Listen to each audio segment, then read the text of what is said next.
はい、今日もよろしくどうぞお願いします。ご質問がありましてね、例えば、今ご質問いただいたのがね、皆さんもこうご質問いただくととてもいいと思うんですけれども、過去が教え寄せてくるという文章が私にはあるみたいなんですね。私忘れてんですよ。でも私たちね、いつも今しかない。分かってますよね。過去現在未来そういうのなくて、いつも今。過去は考えるからある。考えなければ今で、未来も考えるから未来がある。でも未来も今ここにある、こういうことですね。で私の感覚で言うとね、こう目的をはっきりさせるというんですけどね、未来に例えばこうドリームレッスン、皆さんがおっしゃるにはね、福田先生いい本ですねって言うんですね。本たくさん書いてるけど、これが最高と言われてるんですね、ドリームレッスンで。これから再販するつもりなんです。出版社と打ち合わせして、早急にこの版、出して、また皆さんの夢物語です。夢とは何か、もっと大事なこと、人間とは何か、もっと皆さんの興味があること、人間がなぜ地球に生まれてきてこうして生活してるのかというのを実は全部書いてある。さらに言うと死後のこと、これも全部書いてあるという本ですよ。すごく面白い。でさらにこれも面白いよ、私の前世のことも全部書いてある。で皆さんとってもいい本と言われるんですけどね、これ再販することになりました。で今の答えいきますよ。再販することになるとね、私の過去、これもう20年も前に書いた本だと思うんですけどね、もっと前に書いたかな、もう忘れちゃいましたね。また皆さん見てください、いつ書いたか。もうほんと20年以上前に書いたんですね。30年ぐらい前に書いたでしょうかね。これは問題にしないでくださいよ。要するに再販しますよということになったら、見て、私はこの本を書いてすぐにこの本を訂正しなきゃいけないようなところをこうリストアップしてある。赤でいっぱいこういうね、再販のためのこういった準備をしてあった。それが20年なり30年経ってね、20年なり30年経ったって言わなきゃいい。1993年って書いてますね。1993年にこの本を書いてすぐに再販する時の訂正点をほら見て、いっぱい、もうここのとことここのとことここのとことここのとことここのところ、これを含めてやらなきゃいけないこといっぱいある。これが私たちが自分の目的をはっきりさせたら、ドリームレッスンを再販するぞと言ったら、出版社とのいろんな打ち合わせから、表紙の問題から、中に書いてあることの問題から、さらに言うとね、もう30年も経ってしまったら、私自身もいろいろ変わってきましたよね。そのこと言ってるかな。再販しますよと言った途端に、過去にもうすでに私が訂正する必要があるところ、あるいは新しい展開をしなきゃいけないようなところ、もうこうリストアップしてる。要するにドリブレッスンが私に向かって押し寄せてくるんですよね。これが目的をはっきりさせると過去が押し寄せてくるということです。言いましたね。私の過去の前世の体験いっぱい入ってる。これ押し寄せてくるよ。さらに人間の始まりを押し寄せてくるよ。これから私たちがやらなきゃいけないっていうか、いけないっていうよりは選択してそれを体験するといいことが押し寄せてくるよ。これが過去が押し寄せてくるということですね。未来はね、押し寄せてくるっていうから、未来はこう捕まえに行く感じですよね。未来はもう一言言うとこっちが押し寄せていくんじゃないですかね。それが未来ですね。そしてまた面白いことが起きたんでね、申し上げますけど、私の健康法、本当に簡単なんだよね。もう本当に簡単。世界中の人、私はここにいながら治療できる、当たり前ですね。皆さんもできる。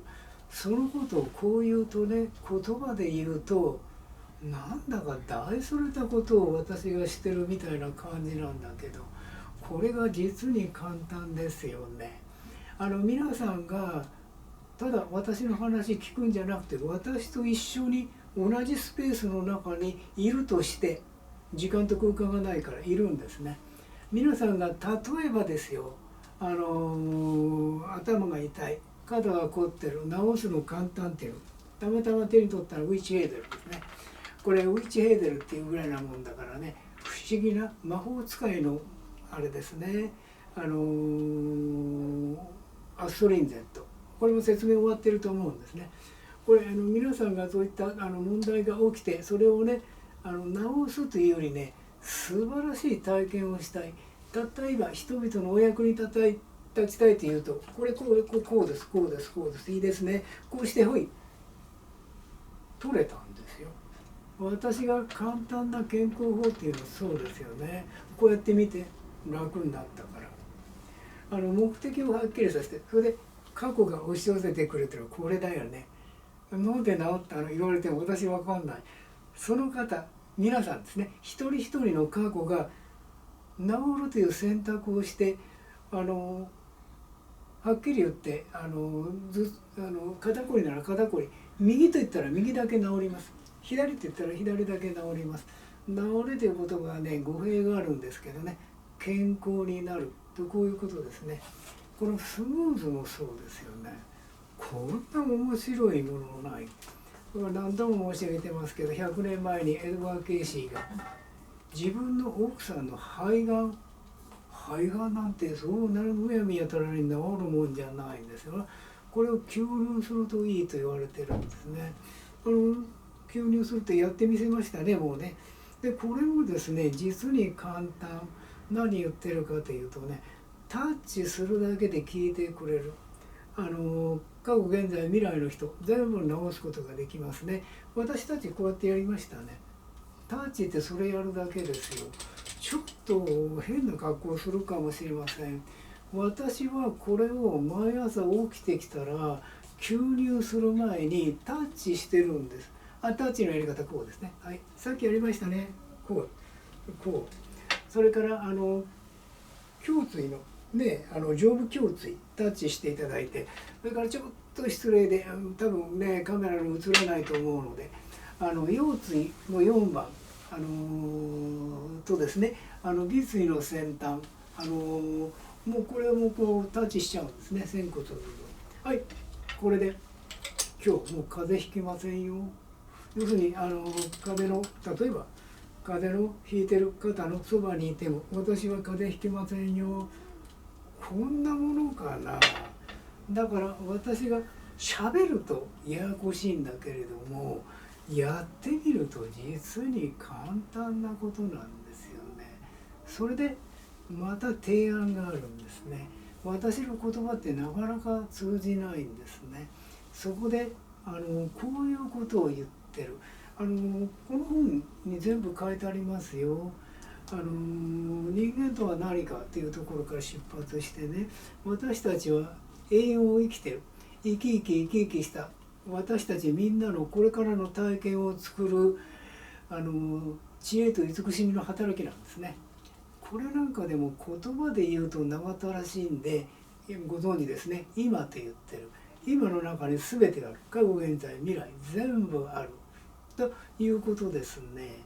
そしてこの本にまたいろんなこと書いてあるんですけれども、私は皆さんにこれも申し上げてますね。読む本じゃないよ、タッチする本だよ。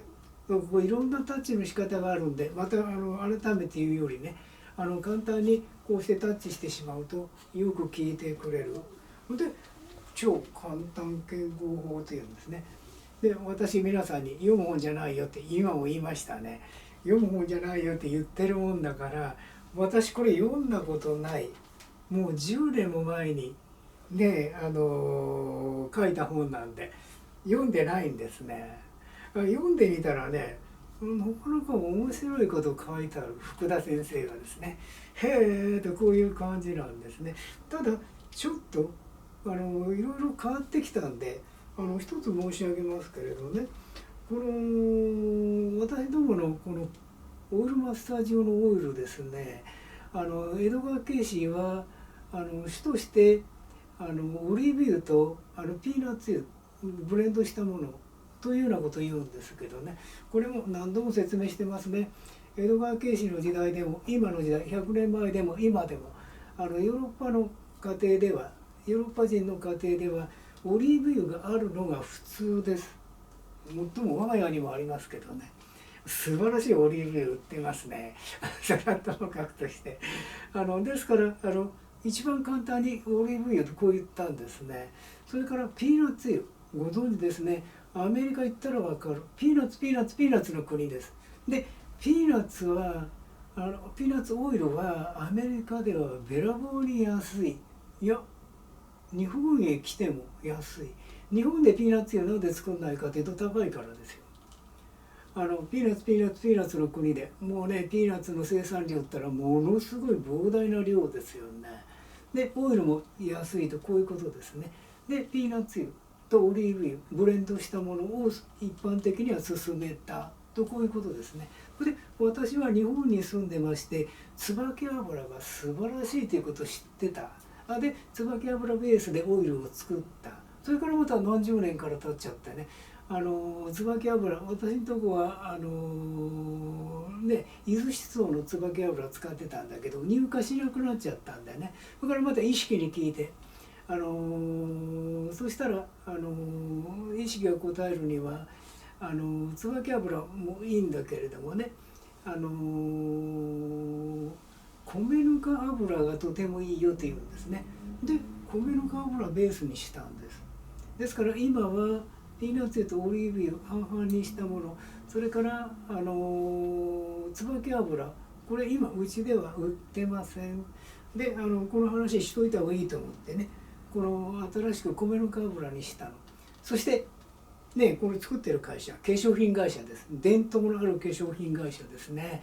そこ行ってお宅にあるね香料香料全部出してくださいよって言ってね出してもらった中でまた私が意識に聞いて確認してこのねベルガモットっていう油がすごくいい地中海沿岸で取れるね柑橘類です。ただ柑橘類っていうのは人によってはつけると紫外線で炎症を起こす働きがある物質が含まれてるんですね。でも昔から使われててその人参類はその炎症を起こす物質を消去する方法を全部知ってる。はいうちの、化粧品椿油など作っていただいた方もそうですねこの会社でもそういった炎症を起こすような成分は全部取ってある。で何千年も地中海沿岸の人たちはこれを使ってた。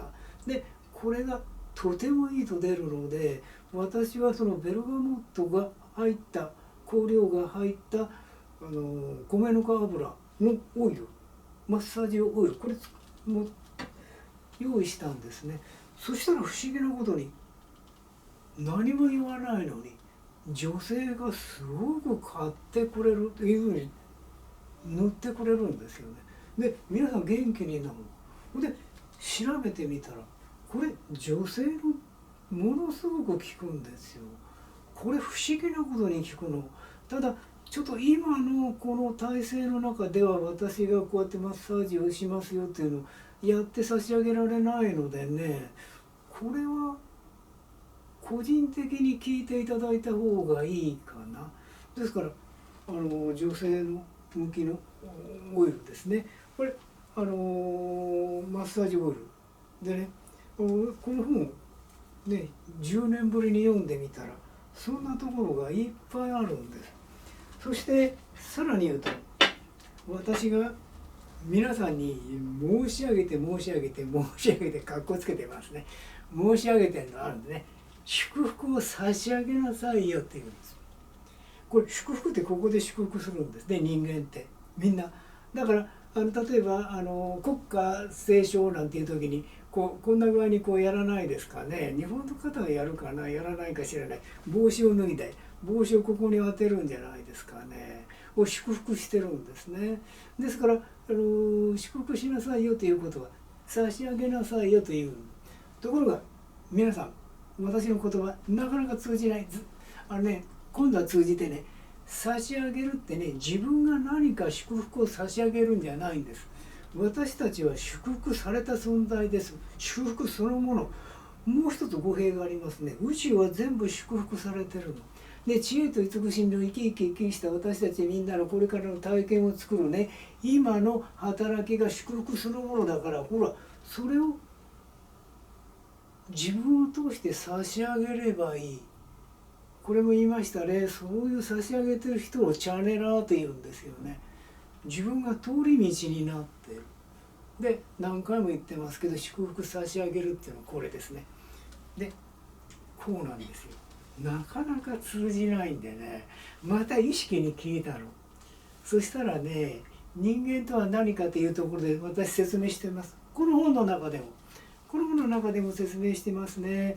私たちは存在感そのものですね。存在してる存在感で、一体感そのものですね。で、信頼感そのものです。これ全部祝福のこと言ってる。私は自分の存在を信頼してます。これが信頼感ですね。で、私は一体感、これは全てが一つであると知ってます。広がりと言いますね。広がり、これが一体感ですから、私がこういう格好をするとちょっとした症状はいっぺんに取れますね。それで皆さんがいつもこうやって広がってればいいんですね。広がりは広がりだから、目で見る、肌で感じる、肌で広がり感じる、いろんなやり方があっていいんですね。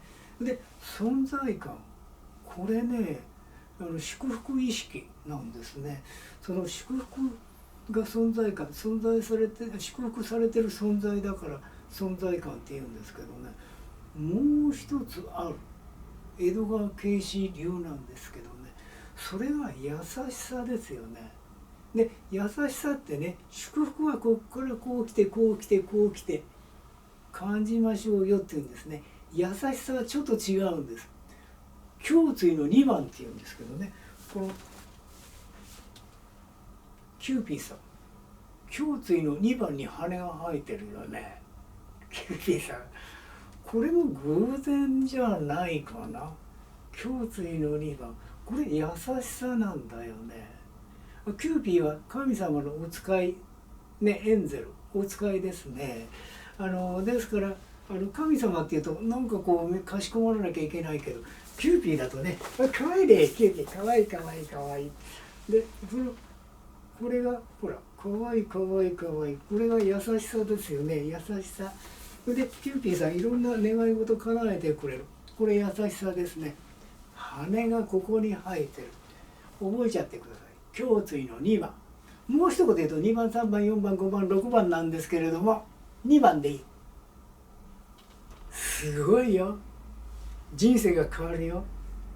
いつもね、優しさを感じてるの。嫌な人がいたとする、もう皆さんで大体人生で嫌なのはね、嫌な人がいるからですよ。嫌な人がいたとする、もう優しさを感じればいい。